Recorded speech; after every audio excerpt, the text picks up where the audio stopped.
A young couple moves into their new apartment. As Rob, the husband, brings a few boxes up into the place, his wife, Gail, tells him about a funky old refrigerator in the corner that the landlord left behind. Rob finds it fascinating, noting how the motor is above instead of underneath, like refrigerators these days. Since hot air rises, he comments that it doesn't make sense to put the motor underneath, allowing the hot air it produces to go up the refrigerator. However, Gail barely pays attention, and she simply agrees to the things Rob says. She then brings out a bottle of wine and asks her husband if he wants to drink. Rob gets excited and opens the old fridge to get some ice. However, the freezer is bulked up with frost, but he still manages to get a little cube of ice. The couple then makes a short toast to their new life together. Before Rob could take a sip of his drink, he notices something inside the ice. He takes it out of the glass and shows it to Gail, asking her to confirm what's inside the ice cube. Gail looks closer and becomes just as surprised as her husband. Wanting to confirm what she saw, Gail grabs a magnifying glass to inspect the ice cube closely. Surprisingly, inside it is a miniature mammoth with spears in its body.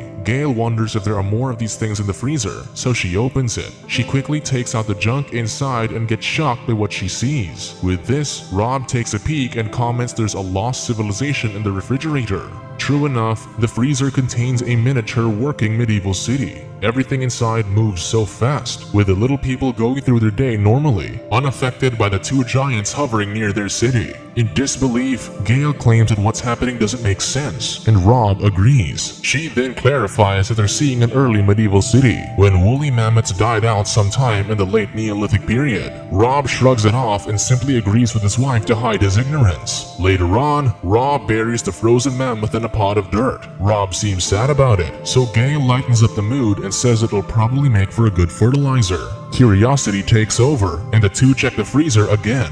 To their surprise, everything has changed drastically. What used to be a medieval city is now a modernized place during the Industrial Revolution. Factories and railroads are built, covering the freezer's sky with smoke. The couple knows that they've only been gone for 10 minutes, but decades have already gone by for the miniature people. With this, Gail theorizes that time moves differently inside the freezer. As they witness the Industrial Revolution at great speed, Rob is disappointed that they missed the Renaissance period. He notices two miniature men sitting by a building under construction and wonders if the people perceive them as gods. However, the men are actually making fun of them, seeing them as weird. One man even comments that he's tired of seeing the broccoli that's stuck in Gail's teeth. Seconds later, modernized buildings are erected. Rob notices things flying around, and Gail identifies them as airplanes. As more skyscrapers are built, Gail believes that the miniature people have reached the present time. Rob confirms this when he sees a Starbucks store and comments that the cafe really pops out everywhere. Just then, he notices something weird, so he takes a closer look. Suddenly, a missile falls into the middle of the city and explodes. The explosion blinds Rob, making him back away and fall onto the floor. Gail helps him up and tells him to calm down, but Rob panics, exclaiming that tactical nukes are exploding in their freezer. However, Rob's face is as red as a tomato, and Gail could barely keep a straight face. As the freezer explodes with huge nuclear bombs, Gail hands a shiny toaster to her husband, letting him see how the heat from the explosion caused his face to glow red. Rob groans, but then he notices that the situation in the freezer just became worse. The couple stares at it as they hear screams, gunshots, and explosions. With this, Gail closes the freezer and says that the people can't possibly outgrow war in a couple of minutes. Hearing this, Rob asks what they should do, and Gail responds that they should order pizza. Later that night, the couple has pizza for dinner while they wait for the situation to die down. An hour has passed, and Rob recommends that they should check out the freezer. He hopes that the miniature people had a chance to rebuild their city, but Gail gently tells them that they need to embrace the possibility that they didn't make it. Still, Rob goes to the freezer and opens it anyway. To their surprise, the freezer glows with luminous cities and flying cars. Gail claims that it looks like the Emerald City, but with less emerald and more futuristic devices. The sight of this makes Rob ecstatic, marveling at how beautiful everything is. Suddenly, a building emerges right in front of him, and Rob jokes that it looks like an adult toy. Just then, everything escalates, and a massive pyramid appears in the middle of the futuristic city. It glows brightly and consumes power from the bridges attached to it. Eventually, it turns into a diamond-shaped fortress and consumes the whole city until it bursts into a ball of energy. The majestic energy explodes like a star, and streaks of light begin to zoom around Rob and Gail's kitchen, filling their apartment with light. The wondrous light fascinates them both.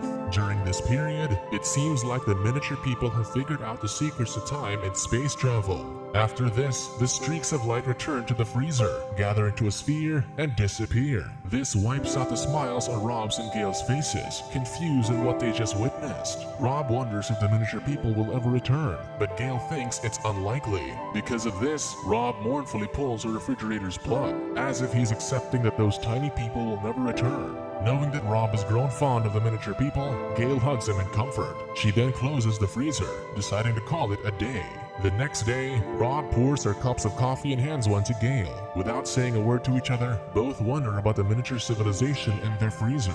With the slightest bit of hope that the miniature people are still alive, they open the freezer again to find cold mist pouring out despite it being unplugged. Inside, they witness another ice age where primitive sapiens consume the carcass of a mighty Brachiosaurus. It seems like life in the freezer has restarted, and it has now returned to the age of the dinosaurs. Just then, a roar alerts the sapiens of the arriving Tyrannosaurus Rex. The sapiens run as one is caught between the dinosaur's teeth. The last sapiens tumbles with the T-Rex closing in, lunging for the kill. Many claim that the freezer is like a pocket universe that shows how life evolves to the point of leaving reality. Some may think that the freezer showed the end of their world, but it could also mean that the miniature humans found a different dimension to live in. It's uncertain how many times this process of life occurred in the old freezer, or if it always plays out the same way. The previous owners may have seen life bloom and die repeatedly, eventually getting bored of it, thus leaving the extraordinary freezer behind. Although the show never revealed who created life inside the freezer, an episode titled God Serengeti by Oat Studios might just suggest who did. A herd of elephants travels across a field, but their field is on a table in the middle of a mysterious man's study. The old man doesn't pay attention to this, as he's busy reading a book. His butler, Jeffrey, asks how the book is, and the man comments that it's too technical, adding that he prefers chaos. Still, he likes a recipe for a black hole from the book.